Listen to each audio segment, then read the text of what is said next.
are judged by their physical prowess, and that's just society works that way and doesn't make it right. Could be very wrong. It's not good for anybody's psychology. But it is interesting when you think about Tom Brady's salary that people say, well, his wife is rich. That I'm not disputing that. But as a guy, your wife's net worth doesn't play well with guys. They don't care. Like, are you a player or you're not? And kind of with that, I'm going to start today's Best for Last.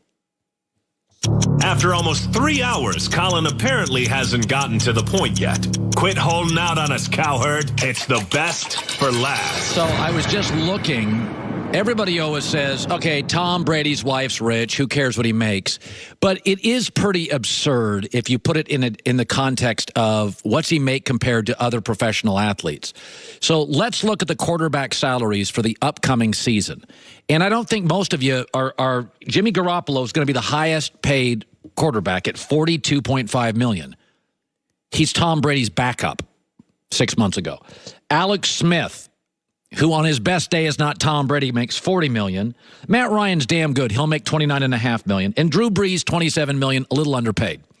I'm not against anybody making any money, but let's scroll down now and look at where Tom Brady figures in the NFL's hierarchy of quarterback salaries.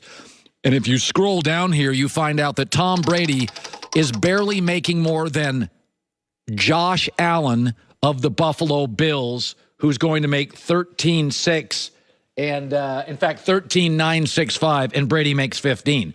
Makes less than Phillip Rivers. It's pretty remarkable, right? But I know what you're saying, Colin. His wife is a supermodel.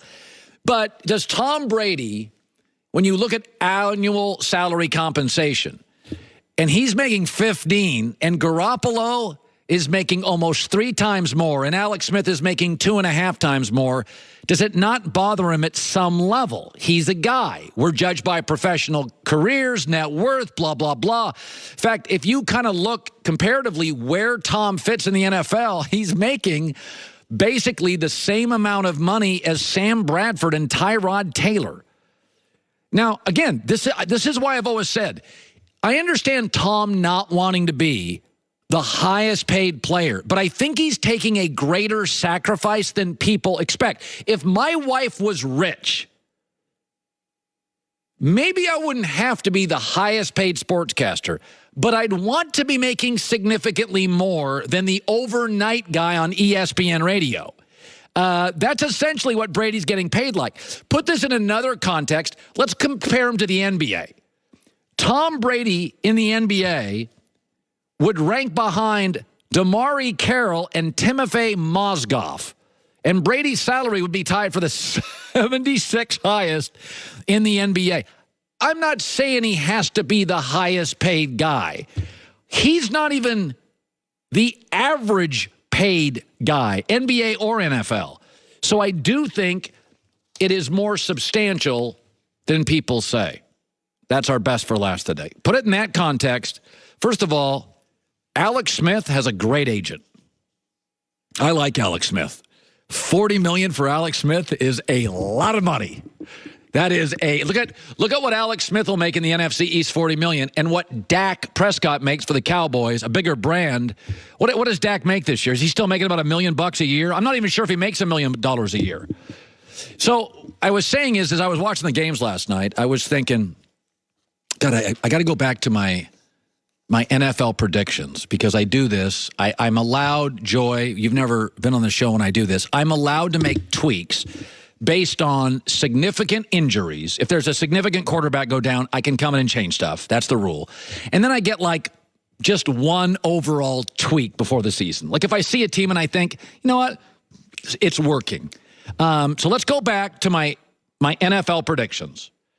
NFC North, Packers win it. They've solved their number one issue, cornerback, last 2 drafts.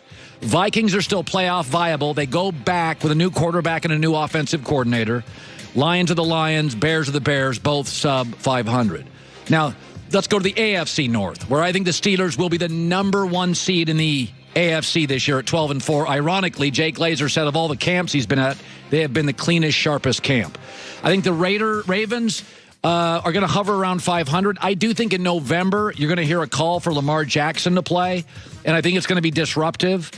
And I still think they're going to be offensively pretty spotty. I think Cleveland and the Bengals are both 6-10, but I think Cleveland's going to feel like a really positive, optimistic 6-10. The Bengals will feel like it's time to replace Marvin Lewis 6-10. Then AFC East, I do have the Patriots winning, but I have them pulling back to 10 wins. They're rebuilding the offensive line. They have a third-level receiving core. They still only have one elite player in the front seven, Dante Hightower, coming off an injury.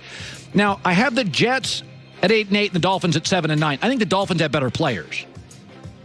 My issue with the Dolphins is all their tough out-of-division games are on the road, and all the Jets' tough out-of-division games are at home. And I think Todd Bowles last year, they played their ass off. I mean, they were not a great football team last year. The Jets showed up every Sunday and went toe-to-toe with teams. Should have beaten New England and got a bad call go against them. Bills 5-11 because I don't know who their quarterback is.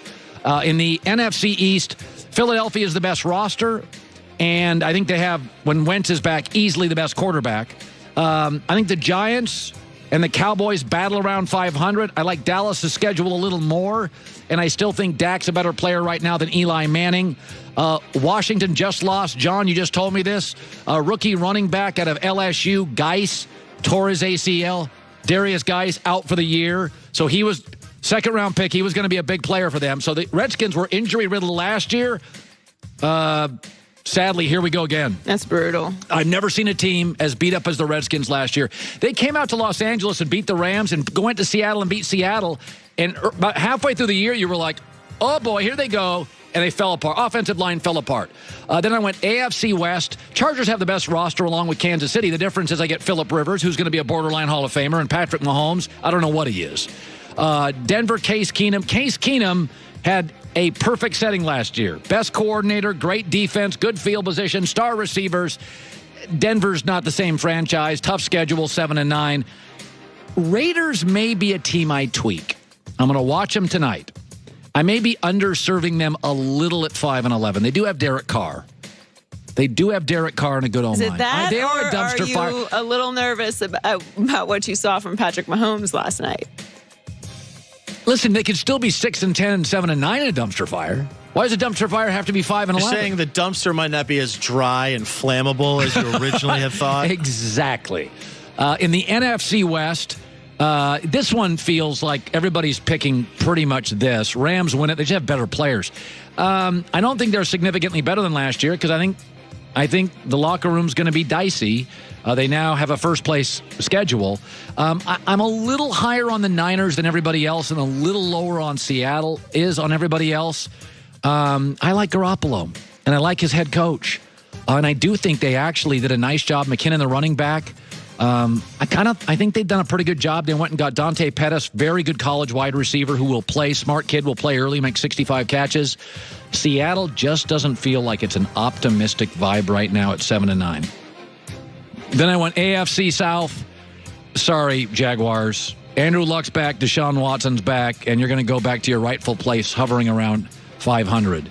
I never trust the Titans. I have them at 6-10. I think the Texans win the division because I think they have the best personnel in the division outside of Jacksonville, and I really like Deshaun Watson.